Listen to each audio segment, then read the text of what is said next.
Thank you, everybody, for coming to the Aaron Torres Podcast YouTube page. I do have one quick favor before we get to the video that you came here for, and that is very simply this. You see that little red subscribe button below this video? Go ahead, smash that subscribe button.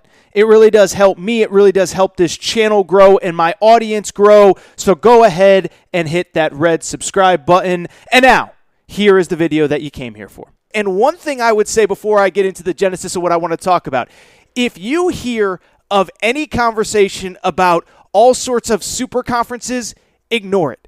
There are two super conferences going forward. There are only two conferences that ultimately in the landscape of college sports really are going to matter. They are the SEC and they are the Big Ten. And the bottom line is the Big 12 in a week or a month or a year from now, they might have 20 schools. The Pac-12 might have 20 schools. The ACC might try to expand in some way. But there are only two conferences that are going to matter in the grand scheme of college sports going forward, and that is the SEC and the Big Ten. I hate to say it, but it is the truth. They're going to have the best teams, the biggest brands, the most money. And so what I want to do now is turn my attention to what I believe is next in the realignment shuffle as it pertains to those two mega brands, the Big Ten and the SEC. And as I said a minute ago, there are only really two moves that matter going forward. The first one, the biggest one, and I know some of you are going to roll your eyes. The biggest move that matters right now. What's next for Notre Dame? And I know what some of you are thinking, oh, Notre Dame, they're always so overrated. They stink. If they were in the SEC, they would be the 37th best team. And we only got 16 teams, right? I don't care what you think of Notre Dame on the field. Win-loss record, what they do in the playoff. The last time they played Alabama, they lost by this much. Notre Dame is a national brand with a national following, and any conference in America would love to have them. Yes, SEC fans, if Jack Swarbrick, their AD, called Greg Sankey today, the deal would be done by the end of the day. Same with the Big Ten, same with the ACC. So they are the biggest chess piece left. With no disrespect to Clemson, no disrespect to Florida State, there are still other valuable commodities out there. But Notre Dame is the single biggest one, and it is going to be fascinating to see what decision they make going next. Before we get into it, what I would also say is a couple other things as well. One, don't even give me could they join the ACC. They're not going to join the ACC because the money simply doesn't make sense. If they go to a conference, it is going to be the Big Ten, and let me take it a step further. As I just said a minute ago, I believe they are the single biggest linchpin in what is the next round of realignment, and they may be the single only linchpin in what happens in terms of the next round of realignment, and let me explain why. I believe that if Notre Dame says, we are staying independent, we are not joining a conference, we're not joining the Big Ten, we're not joining the SEC, we're certainly not joining the ACC, Pac-12, or Big 12, then I don't know that we have a next round of realignment immediately. My sense is that the Big Ten is content at 16 teams if Notre Dame says no. Remember, we learned this week that Oregon and Washington tried to reach out, and they got they called the Big Ten offices, and the Big Ten offices said, new phone, who dis, click. That's the truth. I hate to say it, Oregon and Washington fans, but it's the truth. Last year, when Texas and Oklahoma left for the SEC, the Big Ten could have had any of those leftovers from the Big 12, including the, at the time, national champion basketball Baylor team, the national champion eventually in basketball Kansas. There was talk of should they add Kansas. They stood pat until they got USC and UCLA. So I believe that they will stay pat if Notre Dame does not want to join a conference. And at that point, we're going to probably be at 16 here for at least the foreseeable future in both the Big Ten and the SEC. Now, if Notre Dame says they want to join, that's a completely different conversation, and then you have to start figuring out how all the puzzle pieces fit together. Does that mean that Stanford, as another high-achieving academic school, joins Notre Dame to get the Big Ten to 18 teams?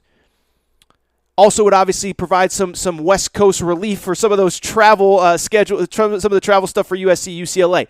Does it mean that the Big Ten, I believe at that point, may go well beyond 17 teams with Notre Dame, maybe at Stanford? That's when maybe Oregon and Washington get the call. That's when maybe some schools from the ACC, specifically North Carolina and Virginia, they kind of fit the sort of footprint, they kind of fit the sort of academic track record.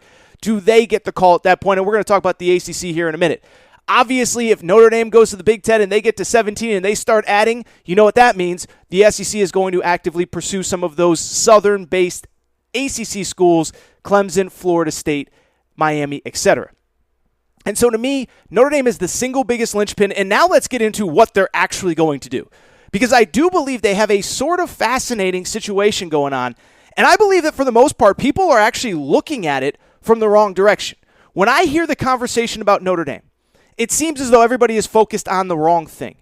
Everybody is focused on, well, they're going to have to join a conference because they're going to run out of teams to play. If there's 20 teams in the ACC or the SEC, 20 teams in the Big Ten, they're not going to have anybody to play.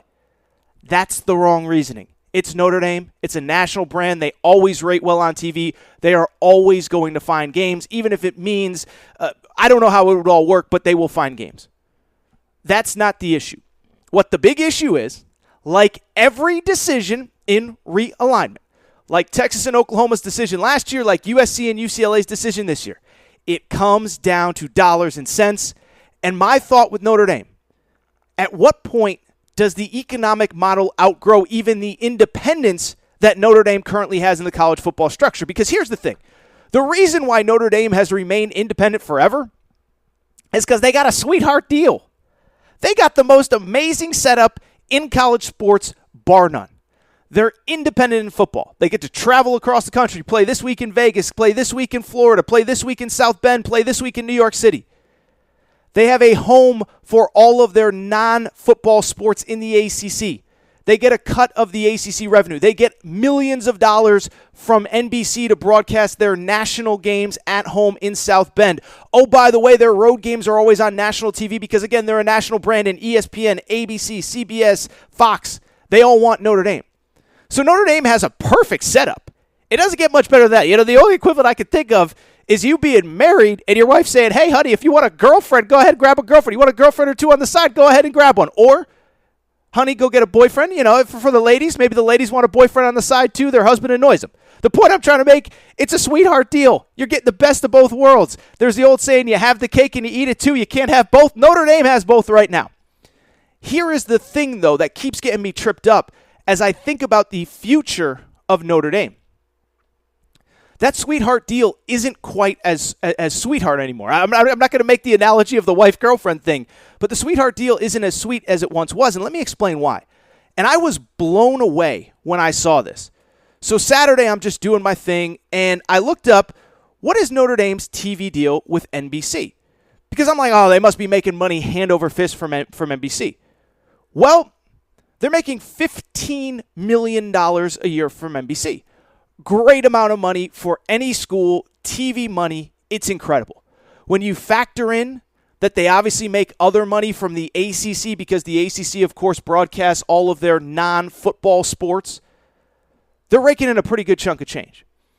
I tried to find a definitive number on the ACC. I can't find it. I called some people. Nobody seemed to have an answer.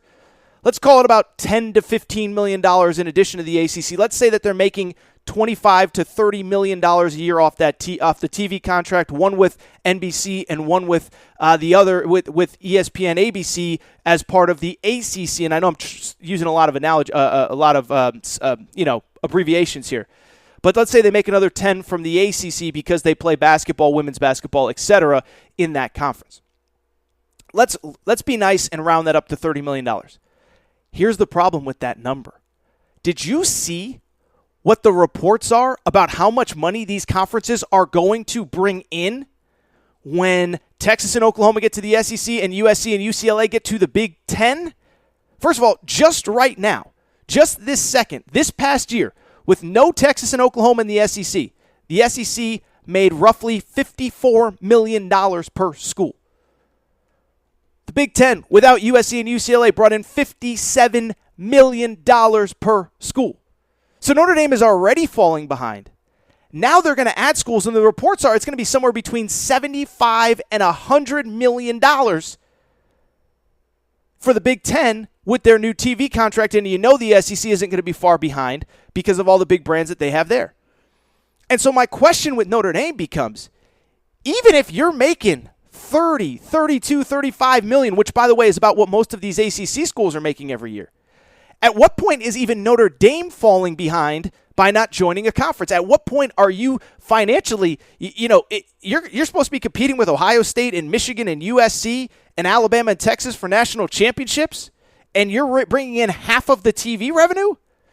At what point does it not make sense for Notre Dame? And so to me, I think the single most fascinating, the most interesting thing that should be going on behind the scenes, I have no idea if it is. What should be going on behind the scenes right now, the second that report on Thursday from John Wilner, USC, UCLA went out, if I was running NBC Sports, I would have jumped on the phone with Notre Dame and said, let's rip up that TV contract. Let's get you something new. The TV contract runs through 2025, $15 million a year. I'd rip it up and I'd start over, and I don't know what NBC's financials are.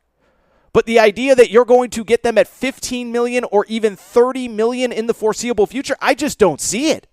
I just don't see how that makes sense for Notre Dame. And I know you want to keep your independence and you're different and you're not the same as everybody else. I'm just telling you, though.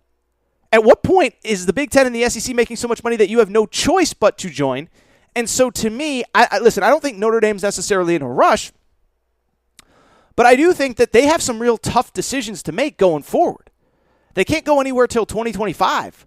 But after 2025, like, what are we waiting for? What are we waiting for? And so I would expect over the next week, the next month, the next whatever, I would expect us to either get a completely new TV deal for Notre Dame, or I would expect you to start hearing whispers, and they might happen as soon as this week. I don't know. I'm not claiming to have inside information on what's going on in the walls of Notre Dame right now. But if I had to guess, I do think at some point they join the Big Ten. I really do, because I think at some point it just becomes not sustainable going forward for them to remain an independent. The money that they're leaving on the table by not joining the Big Ten is just too much. By the way, all their big rivals historically are there except right now for Stanford, and maybe Stanford comes as an 18th team. All their rivals, historic, Michigan, Michigan State, Purdue, USC is now a Big Ten rival. Yes, it would be a Big Ten rival. That sounds crazy, but it's the truth. So that's number one. What happens with Notre Dame?